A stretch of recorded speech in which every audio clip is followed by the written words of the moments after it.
Hello les amis parieurs, c'est Jérôme, je lis tous les commentaires et certains ils me trouvent trop long. Et c'est bien vrai, je détaille un peu trop les chevaux. C'est un choix que j'ai fait car voir des pronostiqueurs sur YouTube donner des numéros sans analyse ou donner des favoris comme les autres, c'est pas pour moi. Et le choix d'un cheval, ça dépend quand même de plusieurs facteurs. L'aptitude à la piste, le poids ou la ferrure pour le trot, le cheval repéré dans une course précédente, le driver, le jockey, la forme du cheval, la volonté d'arriver ou non, l'engagement, les gains, la forme saisonnière, l'âge, le nombre de courses, le ratio victoire dans les 3 premiers, etc., etc., etc. Donc, si vous comprenez bien, je ne peux pas faire ça en 10 secondes sur chaque participant. Et donc, je continue ce format et mon prono final succinct, il est à la fin de la vidéo avant le récapitulatif de la course de la veille. Donc, c'est possible d'y aller direct pour celles et ceux qui veulent uniquement le prono.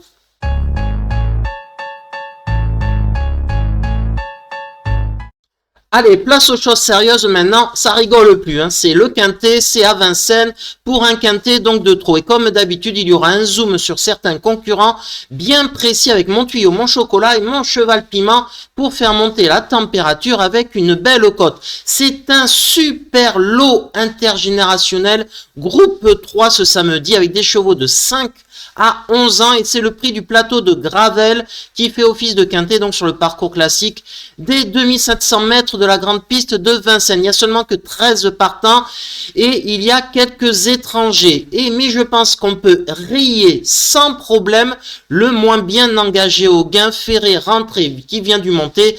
C'est le numéro 1 Just for Black et en plus son entraîneur est sur le sulky. Et puis il y a le numéro 9 aussi, Yushen Toll, il n'a pas couru depuis 5 mois et malgré Benjamin Rochard sur le sulky, je n'y crois pas. Donc mes chevaux à écarter, 1 et 9. Après les petites places, elles sont possibles et un tri est à faire. Allez, on passe à la rubrique en vrac. Ce sont mes non-choix que j'explique, mais ce sont des chevaux qui peuvent arriver, je le précise, il y a quand même une confusion pour certains. Donc voilà, c'est une affaire d'impression. Moi, je n'ai choisi pas dans ma sélection, mais c'est possible. Mais par exemple, je n'ai pas mis dans ma sélection le numéro 2, Diva del Ronco. Mais pourquoi? Déjà, il n'est pas très bien, enfin même pas bien engagé du tout au gain. Et en plus, c'est un 5 ans. Donc, il va falloir de la dureté dans ce lot-là. Et je pense que l'âge trop jeune des 5 ans n'est pas en faveur face à des chevaux durs et de qualité. C'est ma perception des choses. Et que dit Salvatore Minopoli, son entraîneur italien? Diva del Ronco va très bien, mais elle s'attaque à forte partie ce samedi. Si le scénario de course est en notre faveur, elle peut éventuellement prendre une place. Là aussi, je n'ai pas choisi le 3, Desiderio Desi. Pourquoi? Là aussi, c'est pareil. Il est vraiment pas bien engagé en gain. Il a que 200 et quelques mille euros, alors que le plafond des gains est à 755 000. Donc, vous imaginez. En plus, c'est un 5 ans, donc il va manquer de dureté sur une longue distance des 2700 mètres. C'est mon choix, pas d'interview d'entraîneur ou de driver.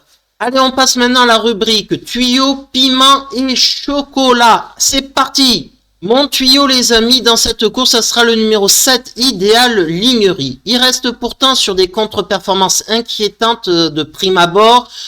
Distancé, puis 10e, puis 12e. Donc, distancé, voilà, il s'est mis au galop. La 10e place, c'est le prix de Belgique. C'est un lot quand même beaucoup plus relevé. Et sa dernière 12e place, là, par contre, sa 12e place, oui, elle est excellente. Regardez, je vous ai fléché le cheval. C'est le rouge toque bleu. Et le cheval est rempli de ressources. On voit qu'il pouvait finir 2e sans problème dans cette compétition. En tout cas, dans les 3 premiers. Regardez. Et le cheval est repris à la fin.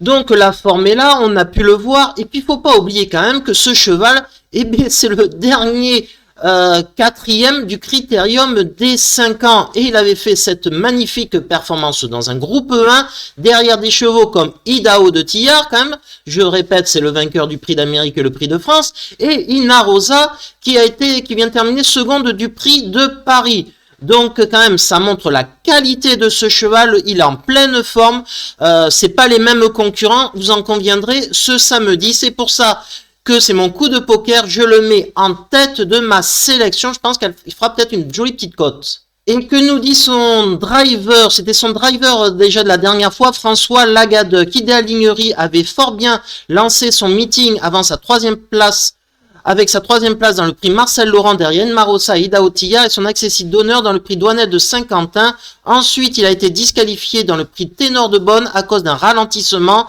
C'était compliqué pour lui dans le prix de Belgique car il montait de catégorie et je l'ai drivé offensivement pour le qualifier. Et dernièrement, il n'a tout simplement pas couru. Il s'est retrouvé piégé avec l'As derrière l'Autostart. Samedi, il se présente avec de la fraîcheur et je pense qu'il peut garder une petite place. J'y crois, moi, personnellement. Mon chocolat, forcément, ça sera le 6 FaceTime. Que dire sur ce cheval? Il a 9 ans et il est en pleine force de l'âge. C'est vraiment un dur à cuire. Dans cette même course qu'on vient de voir, le prix de Luxembourg, c'est impressionnant. Regardez, il est en troisième épaisseur. C'est le cheval que je vous ai fléché. Au 1000 mètres, il est en troisième épaisseur. Et il va faire tout ça, tous les extérieurs. Je vais avancer la course. Parce que voilà. Et là, il est en deux nez au vent. Et pourtant, avec Gagné de Banville, il retrouve les mêmes concurrents. C'est vraiment la course de référence à regarder. Et pourtant, troisième épaisseur, deux nez au vent. Un parcours exécrable, il continue et il gagne quand même cette épreuve. C'était une performance incroyable. Le cheval, il est toujours déféré des quatre pieds. Il est, quand il est dans cette configuration-là, eh bien, c'est un monstre. 16 sur 18 dans les 3 premiers, dont 12 victoires. Donc, sans incident, ben, pour moi, il va lutter pour la gagne. Et que nous dit Mathieu Abrivard, son entraîneur et driver? Je suis rentré récemment chez moi à la campagne et j'ai trouvé FaceTime très bien. Comme il est assez sanguin, il est mieux là-bas. Samedi, je ne vais pas m'affoler en m'élançant, bien qu'il faille toujours faire attention lors des départs voltés. Il s'est beaucoup amélioré. Tout est réuni pour qu'il fasse une nouvelle fois une belle course. Mais attention, il affronte de très bons chevaux comme Gaspard d'Angis, Gagné de Banville ou encore Orsi Dream. Ah ben c'est bien, il nous fait le papier. Je n'ai pas encore pris de décision quant à la suite de son programme. C'est lui qui me dira de quelle façon on continue. Mon piment, ça sera le numéro 11, Gagné de Banville. Bon, c'est un piment un peu moisi, je vous l'accorde, mais difficile d'inventer quelque chose dans cette course. C'est quand même un troisième du Critérium des 5 ans et le vainqueur du prix de l'Étoile en 2021. Le cheval ensuite a été absent près de 2 ans pour des soucis de santé et il est revenu au top. Il vient de faire une excellente performance, 4e dans un groupe 1, c'était le prix de Paris. Donc voilà, je pense que tout est réuni pour qu'il fasse une bonne performance. S'il a bien récupéré quand même, c'était il y a une semaine cette course du prix de Paris. Et que nous dit Jean-Michel Bazir, JMB? Comme quoi, il a bien tenu Gagné de Banville sa partie dimanche dernier, même s'il a dû se contenter de la 4e place. Il s'est montré accrocheur. Il se présente de façon rapprochée, mais c'est son programme. Il va ensuite sur le bois de Vincennes disputer le 23 mars. FaceTime nous avait battu à la plate couture dernièrement sur 2100 mètres. On va essayer de prendre notre revanche, mais ça ne sera pas facile. Dans ma sélection, il y aura le numéro 4, Goéland Dauphin. Si vous regardez ces deux échecs, ils sont sur des parcours de vitesse. Là, il retrouve les 2700 de la grande piste. En plus, c'est un dur, mais qui a montré quand même quelques limites. Et donc, le cheval est à considérer que pour une petite place. C'est largement faisable. En plus, j'adore ce cheval qui m'a fait gagner à plusieurs reprises. Mais voilà, c'est mon regret. En cas de non-partant, ça sera lui. Et que nous dit son entraîneur Christian Bijon? Goéland Dauphin a bien couru dans le prix de Munich sur 2100 mètres, mais il s'est retrouvé trop loin pour espérer terminer à l'arrivée. Je trouve parfait au niveau de sa condition, bien qu'il affronte une opposition relevée ce samedi. Je le crois capable de terminer 4e, voire même 3e. Dans ma sélection, il y aura le 5 Bilo Jepson. Si vous le regardez, ses performances, c'est un cheval très régulier. Mais alors, il reste ferré. Et ça, c'est un gros hic. Alors, j'ai regardé cette configuration quand il reste ferré. Et il a quand même fait 4e et 3e. Là, il avait été rétrogradé. Donc une petite place est largement possible car je me doute qu'il restera ferré léger dans cette course, mais la victoire quand même, elle est compromise. Et que nous dit Vitaly Choto, là, son entraîneur? Bill Jobson n'a pas été très chanceux dernièrement, mais il m'a beaucoup plu pour finir, accélérant plaisamment. Cette dernière course lui a redonné du moral. Il est parti à Utah Beach quelques jours pour récupérer en Normandie. Donc, samedi, j'ai préféré préserver ses pieds en le laissant ferrer, mais il sera muni d'un bonnet fermé. En faisant simplement les 500 derniers mètres, il peut espérer se placer. Dans ma sélection, il y aura le numéro 8, Happy Valley. C'est un cheval régulier comme le montre sa musique. 27 fois sur 45, c'est dans les 3 premiers. Donc c'est incontournable. Le prix de Luxembourg, où il finit que 4e, il est quand même donné au vent. Donc c'est pas... Voilà, c'est le cheval est toujours en très grande forme. Et que nous dit Jean-Philippe Dubois, son entraîneur et driver? Happy Valley n'a pas couru depuis 5 semaines car elle a tout simplement été éliminée dans le Prix de France et ce n'est pas une jument de Prix de Paris. Cette fraîcheur peut être un atout mais elle est devenue moins régulière, ce qui m'ennuie. Tout dépendra de son bon vouloir dans ce très bon lot.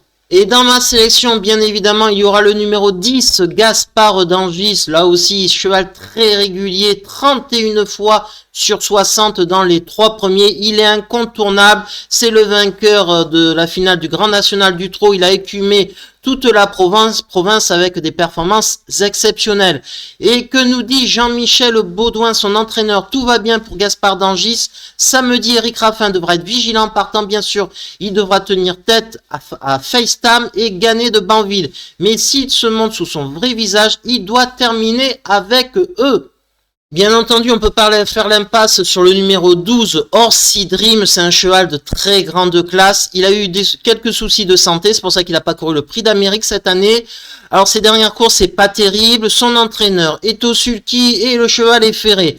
Mais voilà, le cheval est quand même arrivé dans des conditions pareilles, et puis avec son entraîneur Béloche. Donc, et puis c'est un top cheval, et donc pour sa classe, on peut pas l'éliminer, et puis obligatoirement, on le met dans les 5, dans une combinaison. Et que nous dit Pierre Béloche, son entraîneur? Orsi Dream s'est montré fautif en fin de parcours dans le Prix de France, mais il courait tout de même très bien. Il a été sans doute un peu surpris au moment d'être sollicité. Je m'installe derrière lui 7 fois. J'ai envie de voir que tout est en place. Il est très bien au travail. Il évoluera ferré, mais ça ne lui posera pas de problème. Il a logiquement sa place sur le podium. Et il faut savoir que Eric Raffin a l'habitude de monter Gaspard d'Angis, donc il n'a pas délaissé Orsi Dream cette fois-ci. Et je vais mettre dans ma combinaison le vieux tonton de la course, le 11 ans, c'est le numéro 13, Dear Friend. C'est un cheval qui est toujours pimpant et comme vous pouvez voir dans la course de référence du Prix de Luxembourg, c'est un parcours de vitesse, c'est quand même à préciser. Il est très bon 5e en cherchant le passage. Voilà, il est en pleine forme. Il montre que il peut rivaliser avec eux sur une longue distance en ayant un parcours caché. Je pense qu'il peut être 4e ou 5e. Et que nous dit son entraîneur suédois Daniel Wagerstone? Dear Friend me semble en forme pour aborder cette épreuve. Cette distance n'est pas sa spécialité, mais elle est capable de bien s'y comporter. Je serais très satisfait si elle terminait 4e ou 5e. Si elle me laisse une belle impression, nous prendrons ensuite la direction de Cagnes-sur-Mer pour courir le grand critérium de vitesse de la Côte d'Azur. Ah là les amis, allez on passe maintenant à ma sélection. Allez, je récapitule donc mon pronostic en détaillant très légèrement pour ceux qui n'ont pas voulu regarder avant parce que c'est trop long. Alors, j'ai mis en tête le numéro 7, Idéal Lignerie. Ce cheval est quand même arrivé 4e du dernier critérium des 5 ans groupe 1.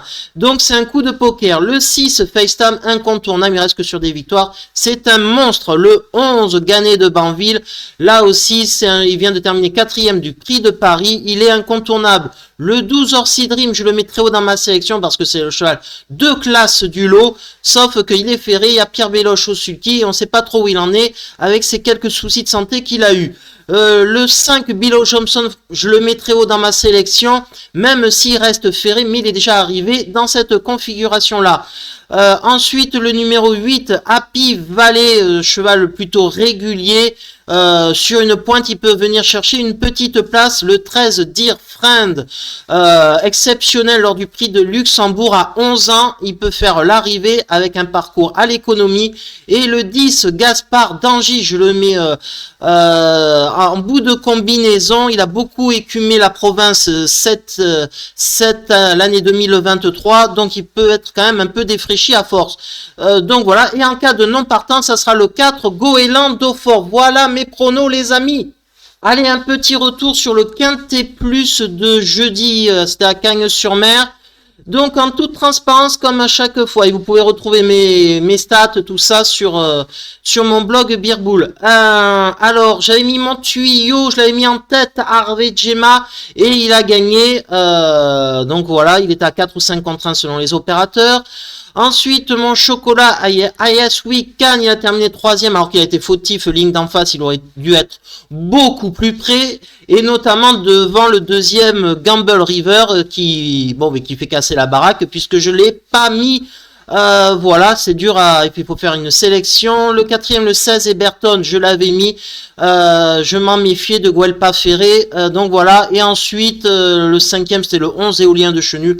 Alors là, bon, voilà, faut faire des choix, des sélections. Je l'aurais jamais mis celui-ci dans la sélection. Donc voilà. Tout est dit. Si vous aimez mes pronos, cette configuration d'analyse qui prend du temps à analyser, voilà, je donne pas que des numéros, je précise.